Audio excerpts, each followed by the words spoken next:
अस्सलाम वालेकुम नाजरीन, वेलकम टू हर्बल रेमेडीज़। हकीम उमर रिजवान हाजिर है एक नई वीडियो के साथ। नाजरीन, इस वीडियो में हमने बात करनी है आसाबी कमज़ोरी को दूर करने के लिए बेहतरीन नुस्खा कौन सा हो सकता है। इस बारे में इस वीडियो में हम बात करेंगे। आसाबी कमज़ोरी को दूर करने के लिए बहुत सी चीज़ें इस्तेमाल होती हैं। हाँ, इसकी अलामात क्या हैं और इसकी वजूहात क्या हैं, किन वजूहात की बिना पर आसाबी कमज़ोरी वाक़ई हो जाती है, इसके बारे में एक कंप्लीट वीडियो मैंने ऑलरेडी बनाई है, जो कि आप में से बहुत से हज़रात ने देखा है उसको और उसमें कमेंट्स भी आपने किए हैं। तो ये पार्ट 2 है। अभी जिसमें आप वीडियो देख रहे हैं ये उसका पार्ट 2 के तौर पर आप इसको देख सकते हैं। पार्ट 1 में मैंने कंप्लीट डिटेल के साथ इसके अलामात और वजूहात का तज़किरा किया है। तो आइए चलते हैं इसके नुस्खे की जानिब। एक नुस्खा मैंने उस वीडियो में भी बताया है, उससे बेहतरीन नुस्खा अभी आप लोगों के साथ शेयर करने लगा हूँ। इसमें कुल 8 चीज़ें आप लोगों ने शामिल करनी हैं। सबसे पहले हम ये देख लेते हैं। अगर आपकी स्क्रीन पर ये क्लियरली नज़र आ रहा हो तो इसको कहा जाता है मूसली सफ़ेद इंडियन। कमज़ोरी को दूर करने के लिए ये एक बेहतरीन चीज़ है जो कि यूज़ की जाती है। इसके बाद दूसरे नंबर पर ये है सफ़ेद तिल। तीसरे नंबर पर आपके सामने जो है ना ये बादाम की गिरी है। चौथे नंबर पर तुख्म कद्दू यानी कि कद्दू के बीज हैं। और इसके साथ साथ आपने इस्तेमाल करना है असगन नागोरी को। असगन नागोरी और ये मूसली सफ़ेद, ये दोनों चीज़ें कमज़ोरी को दूर करने के लिए बेहतरीन चीज़ का काम करती हैं। इसके बाद हमारे पास है खसखस। ये खसखस जो है आपने ये भी इसके अंदर शामिल करनी है। ये 6 चीज़ें हो गई। 7वें नंबर पर आपके सामने ये मौजूद है, इसको नारियल कहा जाता है, खोपरा भी कहते हैं, ये भी इसमें हम ऐड करेंगे। और 8वें नंबर पर सफ़ेद मिश्री। इन 8 चीज़ों को बनाने का तरीका क्या है, बराबर मिक़दार में हमने इसको पीस लेना है। और पीसने के बाद क्या करना है अभी हम इसको देखेंगे कि पीसने के बाद नेक्स्ट स्टेप क्या होता है। नेक्स्ट स्टेप पर जाने से पहले जिन्होंने मेरा चैनल सब्सक्राइब नहीं किया उन सबसे गुजारिश है कि चैनल को सब्सक्राइब करें, इसको शेयर करें और बेल नोटिफिकेशन पर क्लिक करें ताकि आपको मेरी अगली आने वाली वीडियोस का नोटिफिकेशन मिलता रहे। तो आइए चलते हैं, इसको पीसने के बाद का जो नेक्स्ट स्टेप है वो देखते हैं कि नेक्स्ट स्टेप में हम इसके साथ क्या करने वाले हैं। जी नाज़रीन, अब हमने इसको अच्छे तरीके के साथ पीस लिया है। आप देख सकते हैं कुछ चीज़ों को मैंने एक साथ पीसा है और कुछ अलग अलग है। मैंने इसको पीस के वो सारी चीज़ें जो आपने इससे पहले स्क्रीन पर देखी थी उन सब को मैंने पीस लिया है। और ये जो बादाम हैं ये देख रहे हैं आप, इसको मैंने मुकम्मल तौर पर ब्लेंड इसलिए नहीं किया है ताकि जब हम ये खाएंगे तो खाते हुए ये बहुत ज़्यादा टेस्टी भी महसूस होगा। तो अब नेक्स्ट स्टेप पर हमने ये क्या करना है कि इसको आपस में इन सारी चीज़ों को मिक्स कर देना है अच्छे तरीके के साथ। जब हम इसको मिक्स कर लेंगे तो ये एक कंप्लीट दवाई तैयार हो जाएगी। एक सफ़ूफ़ की शेप में ये चीज़ तैयार होगी। और इसको जो खाने का तरीका है वो भी मैं आपको अभी नेक्स्ट स्टेप में बताऊंगा।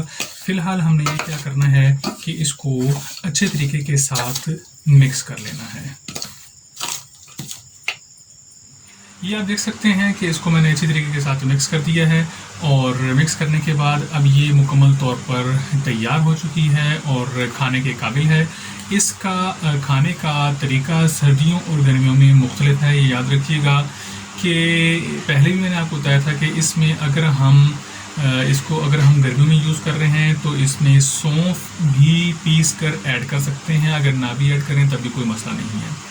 और दूसरी चीज़ ये है कि अगर हम इसको गर्मियों में यूज़ करते हैं शहद के साथ तो वो बहुत ज़्यादा गर्म हो जाता है और गर्मियों में इसमें हमें शहद मिक्स नहीं करना है। सर्दियों में अलबत्ता ये किया जा सकता है कि इसको माजून की शेप दी जा सकती है। ये इसका तीसरा स्टेप होगा, ठीक है। इसको मुकम्मल तौर पर हमने पीस कर तैयार किया। तैयार करने के बाद इसके अंदर हमने शहद को मिला लेना है। शहद की मिकदार का जहाँ तक सवाल है तो इसमें डालते जाएंगे, जैसे माजून की शेप में आएगा साथ साथ इसको हम मिक्स करेंगे। वो भी किसी वीडियो में मैं आपको बता दूंगा कि माजून कैसे तैयार किया जाता है। तो फ़िलहाल हम ये देख रहे हैं कि इस वक्त में इसको कैसे खाया जा सकता है।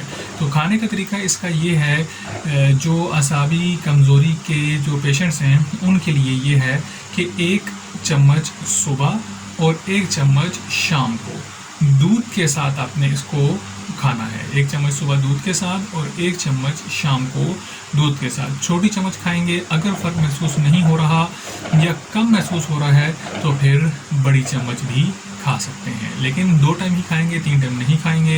ये ऑलरेडी पहले से गर्म है, इसलिए इसको ज़्यादा क्वांटिटी में नहीं ले सकते हैं। इसको तैयार करने के बाद करना ये है कि इसको किसी साफ़ डब्बे में डाल लेना है जो अंदर से खुश्क होना चाहिए है। अगर हमने इसको माजून बनाया है या माजून नहीं बनाया है, इस शेप के अंदर भी इसको हमने एक नए डब्बे में डालें। इसको नया डब्बा ले लें और इसको पहले से देख लें कि ये अंदर से खुश्क हो, कोई इसके अंदर मिट्टी वगैरह ना हो। तब आपने इसको इसमें स्टोर कर लेना है और स्टोर करने के बाद इसको ढक्कन को बंद रखना है। जब इस्तेमाल करें तब इसको खोल लें। वैसे इसको गर्मियों में बेहतर ये है कि ये बनाने के बाद इसको हम इस डब्बे को फ्रिज में रख दें। अगर फ्रिज में रख देंगे तो ये ठंडी भी रहेगी, खाने में भी इसका टेस्ट ज़्यादा अच्छा महसूस होगा और इसकी तासीर में भी इजाफा हो जाएगा। हाँ, अलबत्ता सर्दियों में बाहर रख सकते हैं और इस तरीके के साथ आपने इसको यूज़ करना है, खाना है। और जो ख़ुद से बना सकते हैं ज़रूर बनाएं और बनाने के बाद इसको खाएं। और आखिरी जो इम्पॉर्टेंट बात है वो ये है कि सेहतमंद हज़रात अगर इसको खाते हैं, यूज़ करते हैं, तो वो कम मिक़दार में खाएंगे, कम मिक़दार में इसको यूज़ करेंगे। मतलब छोटी चम्मच आधी ले सकते हैं दूध के साथ, और इसी तरीके से शाम के टाइम में भी इसको दूध के साथ खाया जा सकता है। जो सेहतमंद हैं, जिनको असाबी कमज़ोरी नहीं है, वो वैसे अपनी तवानाई को बरकरार रखने के लिए, तवानाई में एनर्जी लेवल को इंक्रीज़ करने के लिए भी इसको इस्तेमाल किया जा सकता है। और जो लोग इसको ख़ुद से नहीं बना सकते हैं, तो मेरा नंबर आपके सामने यहाँ पर मौजूद है, ये मैं बनाकर भेज सकता हूँ। और ये जो मौजूदा अभी ये मैंने बनाई है, ये हमारे एक पेशेंट हैं, उनके लिए ऑर्डर पर मैंने ये तैयार की है और उनको इंशाल्लाह मैं TCS कर दूंगा। ये लेपर्ड कोरियर है, या जो अवेलेबल कोरियर यहाँ हमारे एरिया में होगी उसको मैं उस जरिए से सेंड कर दूंगा। तो बताने का मकसद ये है कि जो लोग खुद से नहीं बना सकते हैं, ये बहुत ज़्यादा महंगा नुस्खा नहीं है, लेकिन बनाने में चूँकि मेहनत दरकार होती है, मुशक्क़त दरकार होती है, टाइम लगता है, तो अगर आप इसको ना बना सकें और मुझसे बना हुआ तैयार लेना चाहें तो मेरा ये कॉन्टैक्ट नंबर आपके सामने है, इस पर आप मुझसे रब्ता कर सकते हैं। व्हाट्सएप पर मुझे मैसेज भेजकर आप ऑर्डर कर सकते हैं और इंशाल्लाह आप ये जब यूज़ करेंगे तो आपको बहुत फ़ायदा होगा। और इसके साथ ही हकीम उमर रिजवान को इजाज़त दें। हर्बल रेमेडीज़ में फ़िलहाल इतना ही। जिन्होंने मेरा चैनल सब्सक्राइब नहीं किया है, उनसे गुजारिश है कि चैनल को ज़रूर सब्सक्राइब करें, दूसरों के साथ इसको शेयर करें और बेल पर क्लिक करें ताकि नेक्स्ट वीडियो का नोटिफिकेशन आपको मिलता रहे। अल्लाह हाफ़िज़।